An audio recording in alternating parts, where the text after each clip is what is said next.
The letter arrived on a gray morning that smelled of damp wool and old tea.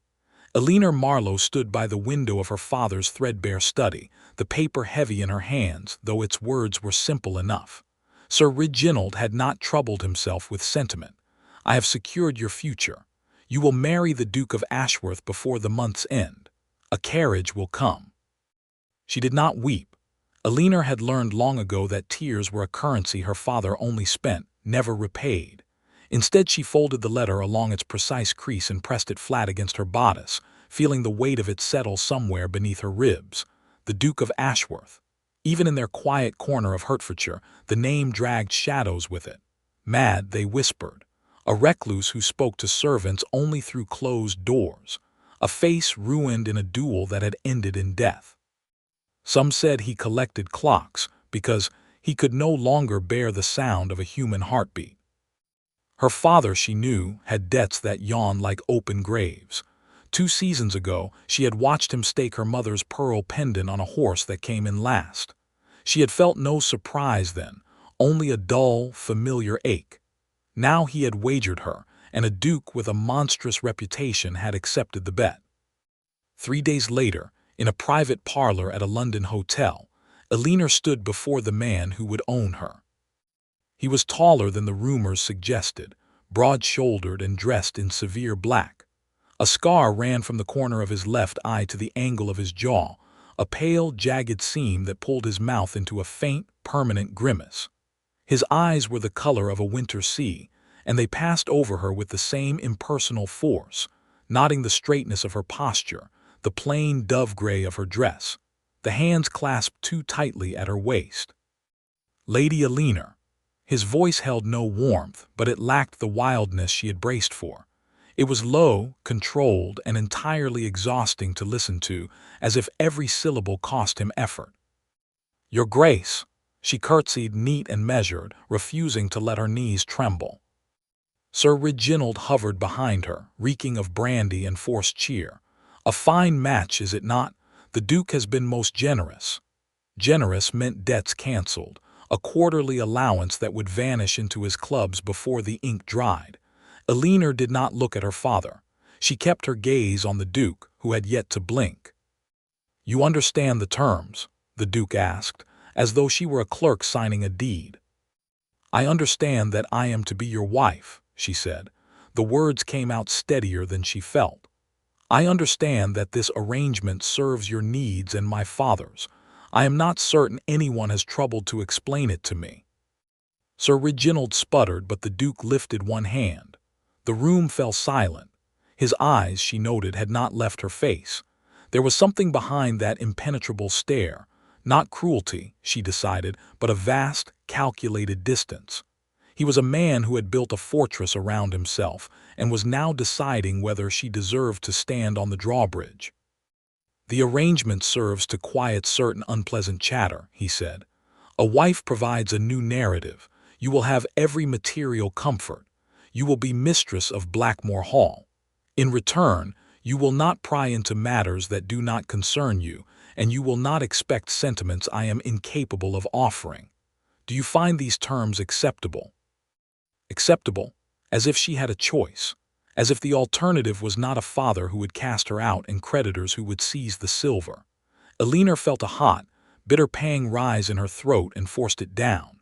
She thought of her mother, who had died of a fever when Eleanor was 12, leaving behind a worn volume of poetry, and the advice that a woman's dignity was the one treasure no man could steal.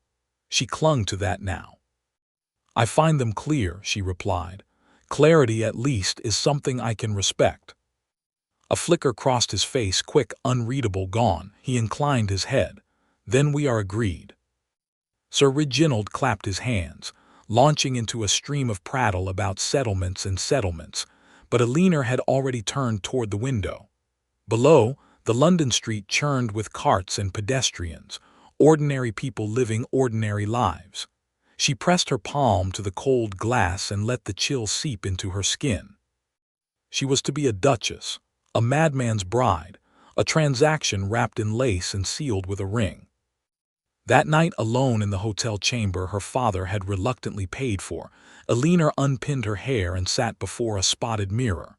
The face that looked back was too pale, the dark brows too straight, the mouth too firm for fashion. She had never been called a beauty, only well-bred, which everyone knew was a polite way of saying forgettable. And yet she had memorized every lesson of survival: how to smile when insulted, how to walk into a room of whispering strangers with her spine like iron, how to stitch a ripped seam so perfectly the tear became invisible. She would need all of that now. The Mad Duke. She whispered the words to her reflection, testing them. In the candlelight, her own eyes gleamed with something that was not fear. It was resolve. Part 2.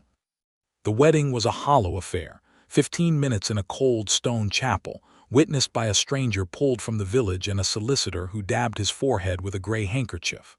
The Duke spoke his vows as if reciting a ledger entry. Alina's voice did not waver, though she felt the ring slide onto her finger like a manacle made exquisite. When the vicar pronounced them man and wife, the Duke did not kiss her. He stepped back, offered a stiff bow, and indicated the waiting carriage. They traveled north for 2 days, through scenery that grew steadily wilder and skies that lowered like a judgment. The Duke rode ahead on horseback most of the way, leaving Alina alone with her thoughts and the carriage's velvet-lined silence. She watched his straight, cloaked figure cutting through the mist and wondered if he was fleeing her or himself. Blackmore Hall revealed itself at dusk, a sprawling granite beast crouched against a moor, its windows narrow and its towers sharp against a bruise-colored sky. No ivy softened its edges. No welcoming lamps glowed at the entrance. The carriage clattered under an ancient archway, and Alina felt the cold of the place seep through her traveling cloak within seconds. A housekeeper appeared, gray-haired and sharp-eyed, introducing herself as Mrs. Tarrant. She led Alina through cavernous corridors lined with dark portraits whose subjects all shared the Duke's austere jaw. The chamber assigned to her was enormous, richly appointed and utterly impersonal. A fire crackled in the grate. Silver brushes gleamed on the dressing table, and the connecting door to the Duke's suite was shut, and she discovered with a quiet twist of her stomach, locked. For 3 days she barely saw her husband. He took meals in his study. He walked the corridors at odd hours, footsteps measured and swift. When they passed in the great hall, he inclined his head as one might acknowledge a distant acquaintance and continued on. The staff were polite but watchful, and Alina understood they were not yet sure if she was mistress or prisoner. On the 4th morning, driven by a need to understand the walls she now lived inside, she began to explore. She found the library first, 2 stories of books, many in Latin and Greek, with a rolling ladder and a globe that had not been dusted in years. Beyond it, down a narrow passage that smelled faintly of oil and metal, she discovered a door left partly ajar. Inside was a workshop. Shelves groaned under brass gears, coiled springs, tiny hammers, and sheets of copper. In the center of the room stood a half-built automaton of extraordinary delicacy, a mechanical nightingale, its wings spread, its beak open in silent song. Each feather was a separate piece of metal, etched with a precision that made her breath catch. She reached out, fingers hovering just above the silver wing. "Do not touch that." She turned. The Duke filled the doorway, his face harder than she had seen it yet. He had removed his coat. His shirt sleeves were rolled to the elbow, exposing forearms corded with muscle and marked with faint scars. "Forgive me," she said, lowering her hand but holding her ground. "I did not realize this room was forbidden." "Now you do." The words were clipped, but his eyes had shifted to the nightingale. A long moment passed. Then, as if the effort cost him a great deal, he spoke again. "It is not forbidden. It is merely private." Alina understood all at once that she had stumbled upon something that mattered. The Mad Duke, the recluse who could not bear company. He spent his hours here, building beauty out of brass and wire while the world called him a monster. "It is the most exquisite thing I have ever seen," she said quietly. He did not answer, But when she slipped past him and back toward the gallery, she felt his gaze follow her, less cold than before. That evening, as she sat by the library fire with a volume of Milton, Mrs. Tarrant brought her tea. The housekeeper's manner had thawed slightly, and in a moment of unguarded conversation, she let something slip. "His Grace has not been himself since Lady Anne," she murmured, then caught herself and paled. "Forgive me, Your Grace, I forget my place." Alina set down her cup with great care. "Who is Lady Anne?" Mrs. Tarrant's mouth pinched shut. "A past sorrow, madam. It is not my story to tell." She curtsied and withdrew. Alina stared into the fire. A past sorrow. A woman whose name tightened the staff's lips and locked the door between a husband and his bride. The Mad Duke was not born mad, he had been made. And the knowledge kindled in her a dangerous, unwanted emotion, compassion. Part 3. A week passed, and Alina decided she would not spend her life waiting for a locked door to open. She had been sold, yes, but she had not ceased to exist. If the Duke wished for a ghost, he had married the wrong woman. She began with the household accounts, meticulous, detailed, revealing a neglected estate bleeding money through oversight rather than true poverty. She reorganized the pantry, spoke with the cook about menus, and ordered the dust covers removed from the east drawing room. The servants, initially startled, soon fell into step behind her quiet authority. She did not demand. She simply acted as if order were the natural state of things, and they responded. It was in the library, late one afternoon, that the Duke finally sought her out. He stood in the doorway, arms crossed, watching her balance a ledger on one knee while making notes in the margin. "You have been busy."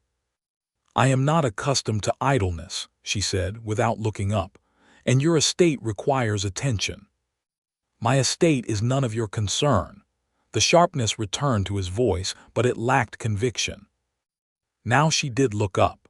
The winter light from the tall windows caught the scar on his face, making it gleam like old silver. "I am your Duchess," she said. "If that title means anything beyond a convenient shield against gossip, then this house, its people, and its welfare are exactly my concern. If you wished for a wife who would vanish into the wainscoting, you should have chosen someone with less spine." The silence that followed was tense, crackling. Then, against all expectation, the corner of his mouth moved, not a smile, but something close to acknowledgement.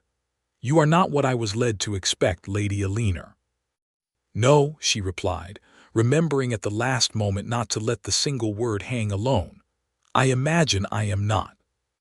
He stepped into the room, uncrossing his arms.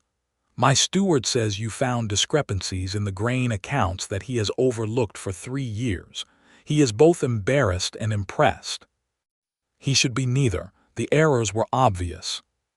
"To you, perhaps." He moved closer, stopping a few feet from her chair.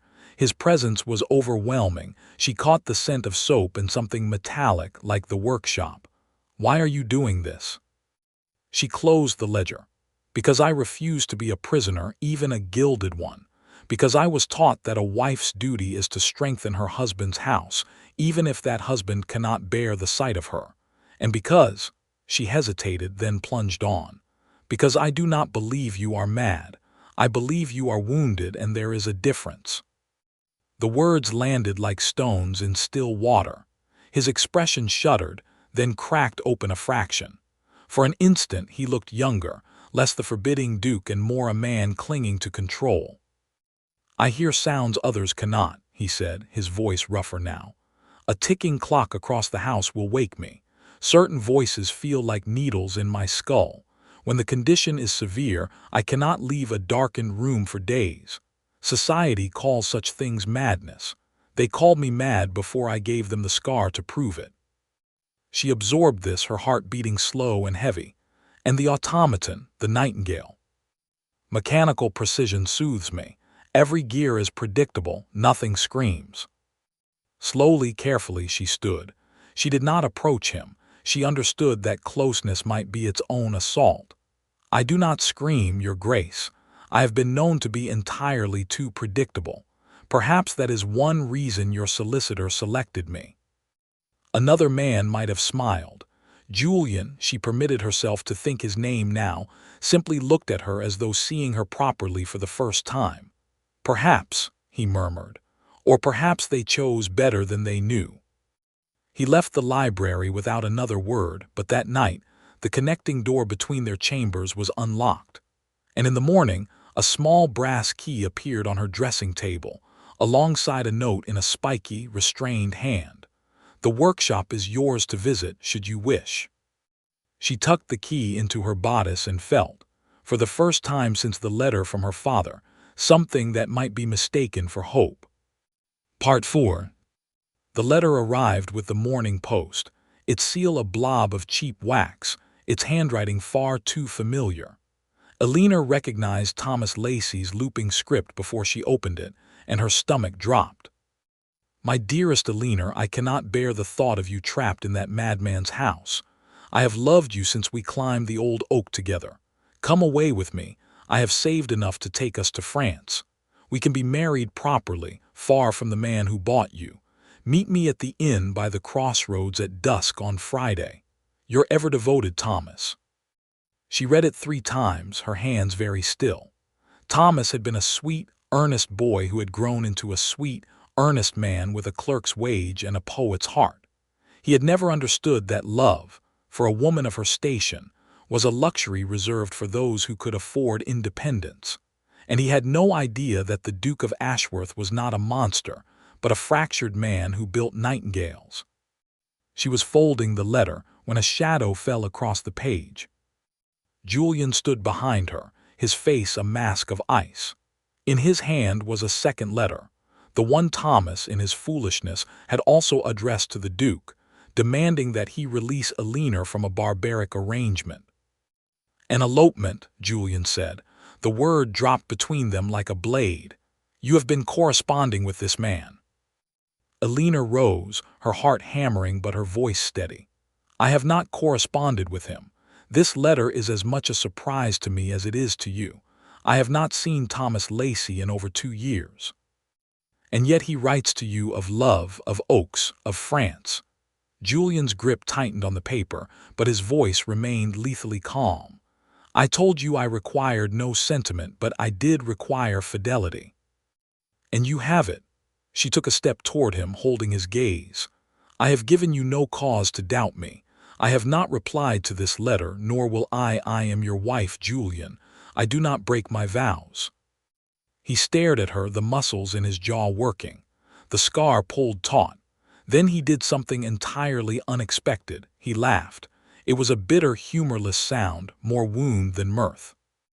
"Lady Anne wrote me letters, too," he said. "Professions of devotion, promises of eternity. She was my betrothed. And when a rival challenged me, I fought for her honor. I killed a man for her, and she watched from the gallery. Afterward, she told society I had relished the bloodshed. She called me a beast. She married the dead man's cousin within the month."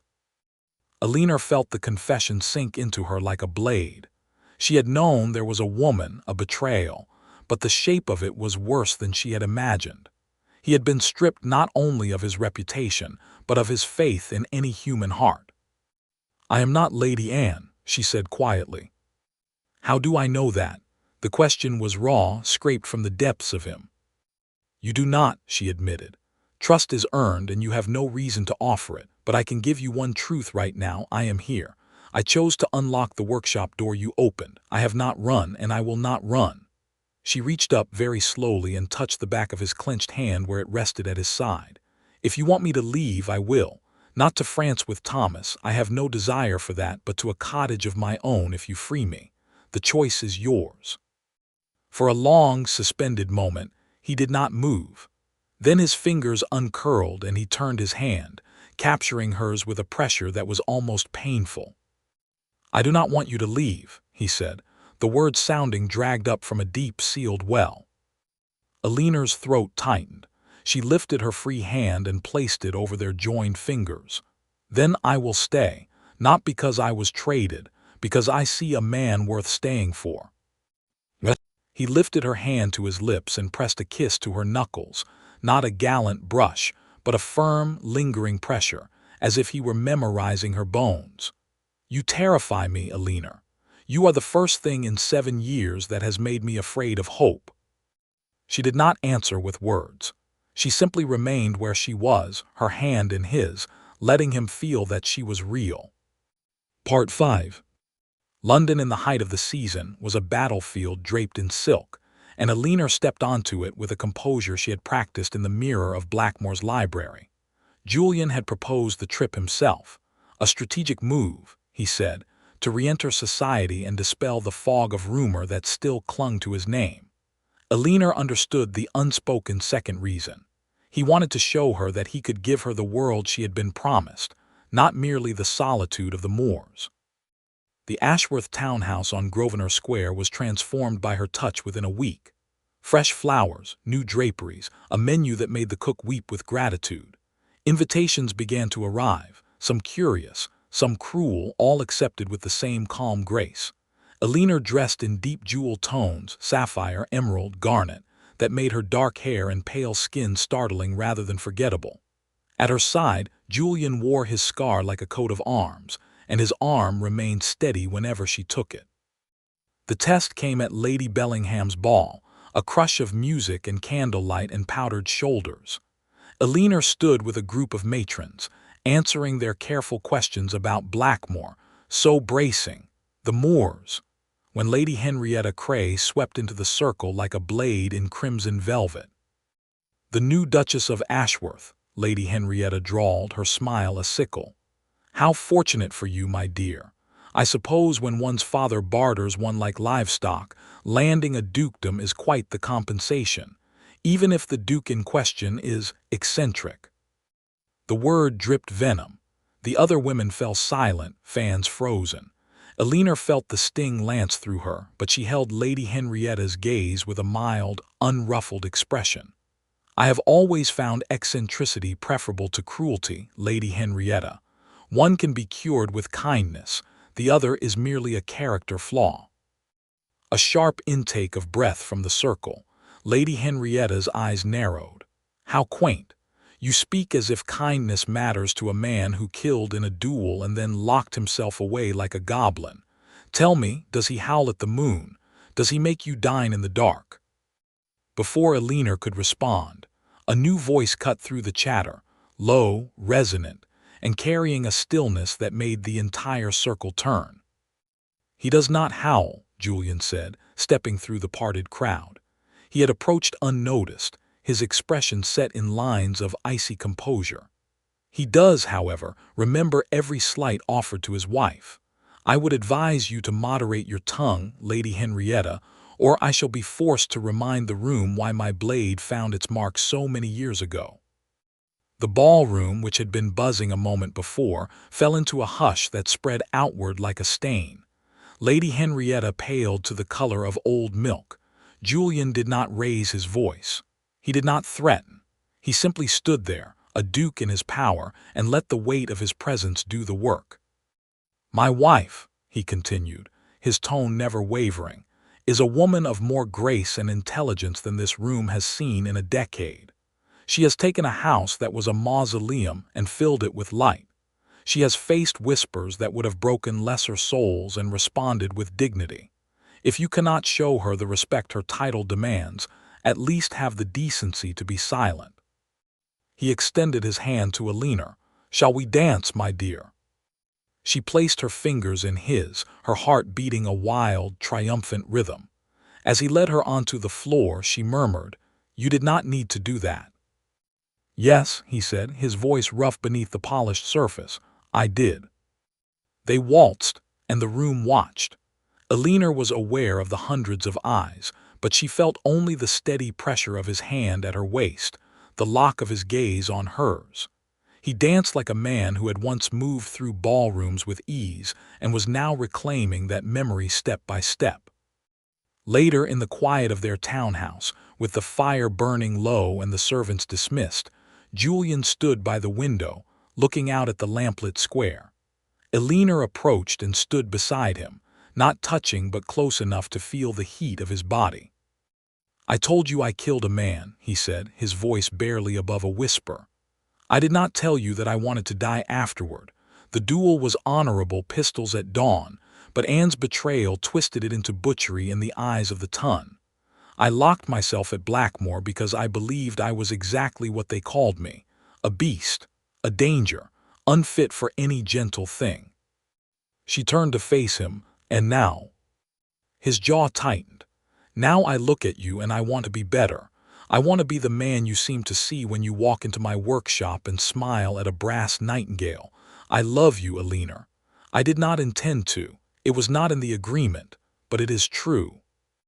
The words hung in the air, unpolished and fragile. Alina felt her eyes sting and did not care. She reached up and laid her palm against his scarred cheek. I love you too, she said. Not the Duke, not the myth. You, Julian, the man who builds music from metal, the man who defends his wife in a room full of serpents, the man who let me in. He closed his eyes and a tremor ran through him. When he opened them again, they were wet. Then stay, not because you were traded, because you choose to. I choose to, she said. And she kissed him, her lips soft and certain against his, sealing a bargain that had nothing to do with her father's debts. Part 6. Sir Reginald Marlowe arrived in London 3 days later, trailing the sour scent of desperation. He had read of the Ashworth ball in the society pages, the glowing accounts of the Duchess's elegance, the Duke's startling defense, and he had understood with a gambler's instinct that his asset had appreciated far beyond its initial price. He waylaid Alina in the townhouse foyer, brushing past the startled butler with the bluster of a man who still believed he owned the room. His coat was frayed, his cravat askew, but his smile was as oily as ever. "Daughter," he said, spreading his arms, "you have done well for yourself. I always knew you would." Alina stilled. The butler hovered, uncertain, but she waved him away. "Father, you were not expected." A father need not be expected to visit his own child. I came to offer my congratulations and to discuss a small matter of financial urgency. He lowered his voice, though the foyer was empty. I have incurred certain debts that, if not settled, might lead to an unfortunate scandal. A scandal, for instance, about your late mother's indiscretions. I am sure the ton would be fascinated to learn that your bloodline is not as pure as the Ashworth name demands. The threat landed like a stone in a still pond. Alina felt the cold spread through her, but it was not the cold of fear. It was the cold of finality. "You would blacken your dead wife's memory to extort money?" she asked, her voice very quiet. "I would do what is necessary to survive," he replied, his smile fading. "I have protected that secret for 20 years. It has value." Behind her, a door opened. Julian emerged from the study, his face a mask of controlled fury. He had heard every word. "Sir Reginald," he said, and the temperature in the foyer dropped several degrees. "You are no longer welcome in this house." Sir Reginald's bravado flickered. "Your Grace, I merely—" "You merely attempted to blackmail my wife," Julian cut in. "You sold her to me as if she were a piece of furniture, and now you return to demand payment for her continued peace. I find that unacceptable." He walked forward, each step deliberate, until he stood between Alina and her father. "You will leave London tonight. You will not contact the Duchess again. If any whisper of scandal regarding her mother reaches my ears, I will use every resource at my disposal, and they are considerable, to ensure your debts crush you utterly. Do I make myself clear?" Sir Reginald's face crumpled. "Alina, you would let him speak to your own father this way, after all I have done for you?" Alina stepped out from behind Julian. She looked at the man who had bartered her future for a cleared gambling slip, who had never once asked if she was happy, and she felt a strange, liberating emptiness where love should have been. "You gave me life," she said, "and then you spent the next 20 years treating that life as currency. You have done nothing for me that was not, in the end, for yourself. I owe you nothing, Father. I release you from any obligation, and I release myself." She turned her back on him. She did not flounce or flee. She simply turned. with the slow dignity of a woman leaving behind a room she would never enter again. Sir Reginald sputtered, but Julian was already gesturing to the footmen. "Escort Sir Reginald out. If he returns, send for the constables." Alina walked up the stairs without looking back. She heard her father's protests, the scuffle of boots, the decisive slam of the front door. When she reached her chamber, she sat on the edge of the bed and pressed her hands flat against the counterpane. She was shaking, not with grief, but with the force of a severance she had craved for years. Julian found her there minutes later. He knelt before her, taking her hands. "The secret he threatened to tell," she whispered. "My mother, I do not know if it is true." "It does not matter," Julian said. "You are Alina Ashworth. Your worth was never in your bloodline. It is in your bones, your mind, the way you refuse to break. That is the woman I love. That is the woman who is my Duchess." She leaned forward, pressing her forehead to his. "Then I am free."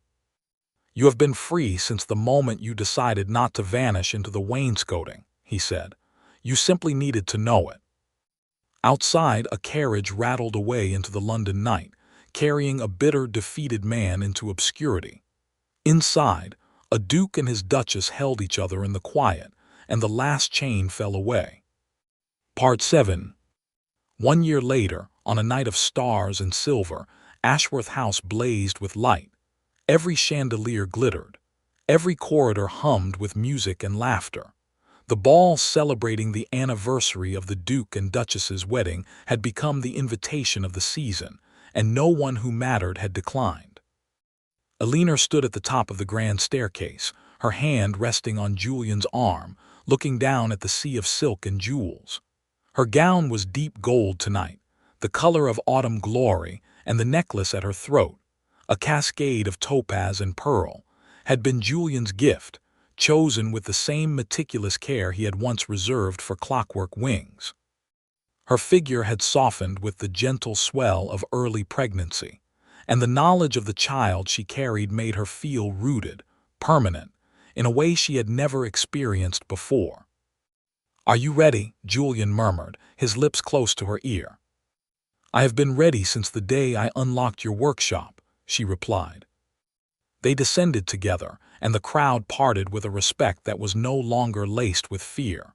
The mad Duke had transformed, society said, into the devoted Duke, but Alina knew the truth. Julian had always been capable of devotion. He had simply needed someone brave enough to accept it. The evening unfurled in a golden haze of compliments, dances, and the genuine warmth of acquaintances who had learned to value the Ashworths not for their scandal, but for their quiet generosity. Alina saw Lady Henrietta Cray in the corner, studiously avoiding her gaze, and felt only a distant pity. The old wounds had healed into scars, and scars did not ache. At midnight, Julian led her onto the terrace. The music from inside drifted out, softened by the French doors, and the air smelled of roses from the garden below. He drew her into his arms, and they swayed gently, a private dance away from the glittering crowd. "I used to think Blackmore was a prison," he said, "a fortress to keep the world out and my own demons in. And then you walked into it with your straight spine and your stubborn questions, and you turned it into a home." She smiled, tracing the line of his jaw where the scar had faded to a silvery thread. "You gave me a crown when the world gave me chains. I only wish I had understood sooner that a crown is not a weight, it is a promise." "To protect," he said. "To build," she countered, "to hold each other up when the ground trembles." He stopped swaying and cupped her face in his hands. The terrace lanterns caught his eyes, and for a moment he was not the Duke of Ashworth but simply Julian, the man who had knelt before her and offered his broken heart as if it were the finest gift he possessed. "I was told I was trading for a meek, biddable bride," he said, a note of wonder in his voice. "Instead, I got a queen." Alina laughed, soft and full. "And my father expected me to be treated like chattel. He never imagined I would be treated like a queen." "Then he was a fool," Julian said, "and I am the luckiest man in England." He kissed her then, under the stars, with the music of their celebration drifting around them and the future. Their child, their years, their quiet mornings in the library and noisy dinners with friends, spread out before them like a map of a country they would explore together. When they returned to the ballroom, arm in arm, the guests erupted in spontaneous applause. Elena felt the warmth of it wash over her, but she did not blush or look away. She stood tall, a duchess in a golden gown, a woman who had been traded and had turned that trade into a triumph. The night wound on, and at last the carriages began to arrive. One by one, the guests departed, leaving behind the sweet exhaustion of a successful evening. Julian and Elena climbed the great staircase to their chambers, and at the top, she paused and looked back at the empty ballroom, the dying candles, the scattered rose petals on the floor. "What are you thinking?" Julian asked. She turned to him, her eyes bright. "That I would do it all again, every cold morning, every whispered insult, every locked door, because it led me here." He took her hand and pressed a kiss to her palm. "Then come to bed, my love. Tomorrow we begin the rest of our story." They walked together into their private rooms, and the door closed quietly behind them, no longer a barrier, but a sanctuary.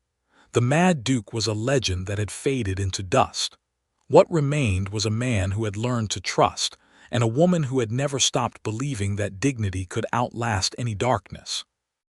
In the morning, the servants would find a note on the Duchess's desk, in her tidy hand: "Order new roses for the garden, the white ones with gold centers. They will bloom in time for the child's birth." Life, Elena had learned, was not a gift bestowed. It was a garden planted, season by season, with care and with courage. And she intended to tend hers until the last petal fell.